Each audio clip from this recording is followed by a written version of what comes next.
Apple's growing like a weed. And as you know, we've always been in Cupertino.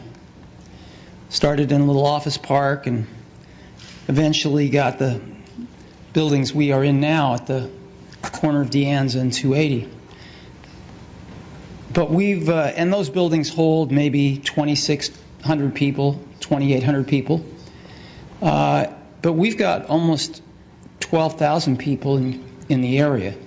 So we're renting buildings, not very good buildings either, at an ever greater radius from our campus. And we're putting people in those. And it's clear that we need to build a new campus. So we're just out of space. And that doesn't mean we don't need the one we've got. We do need it. But we need another one to augment it. And so we've got a plan that lets us stay in Cupertino. And we went out and we bought some land. And this land is kind of special to me. When I was 13, I think, I called up Hewlett and Packard were my idols. And I called up Bill Hewlett because he lived in Palo Alto and there were no unlisted numbers in the phone book, which gives you a clue to my age.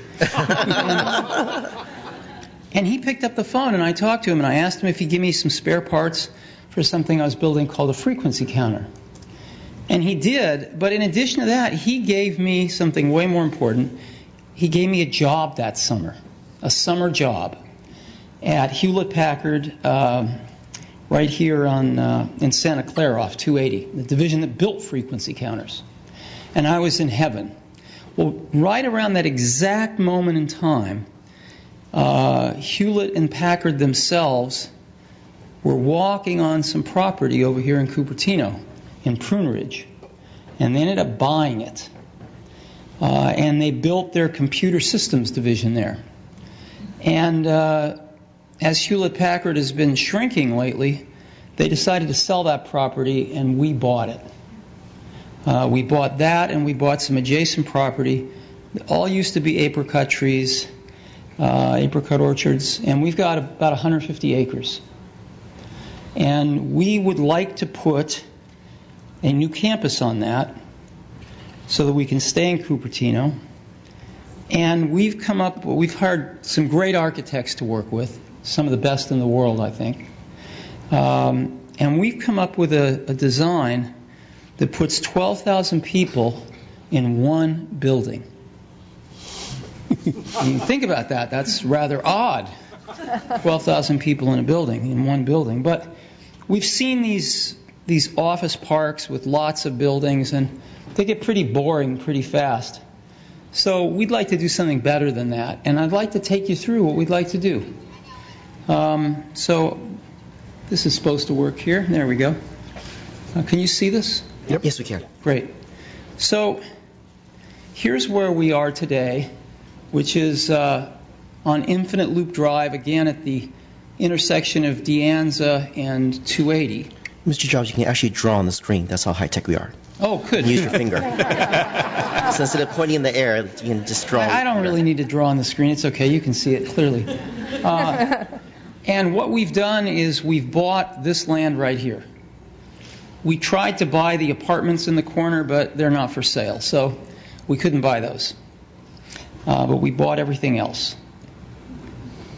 And the campus we'd like to build there is one building that holds 12,000 people. And it's a pretty amazing building. Let me show it to you.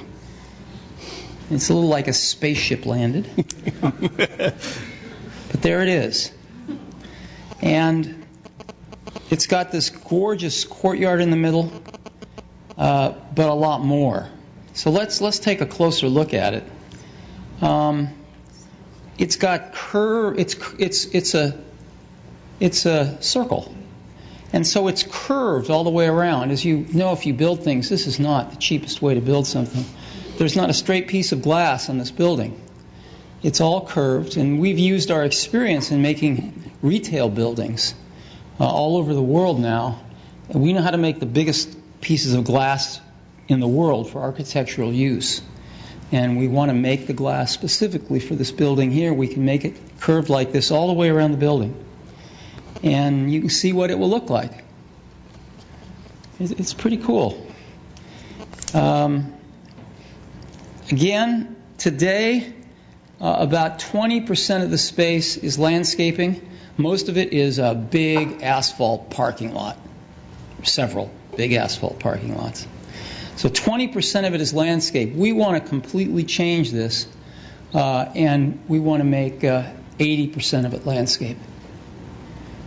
And the way we're going to do this is we're going to put most of the parking underground, so that we can have 80% be landscape. And you can see what we have in mind. I mean, there's nothing like this on the property now. It's pretty bad. Today there are 3,700 trees on the property. We'd like to just almost double that. We've hired one of the senior arborists from Stanford, actually, who's very good with indigenous trees around this area. So we'd like to plant a lot of trees, including some apricot orchards. And again, you can see what it might be like. And this is some of the infrastructure. The main building, we have parking underneath the main building, and that's not enough, unfortunately, and we have a parking structure here as well. The building's 4 stories high, as is the parking structure. So there's nothing high here at all. We want the whole place human scale. It's actually about the same as what we have in Cupertino right now.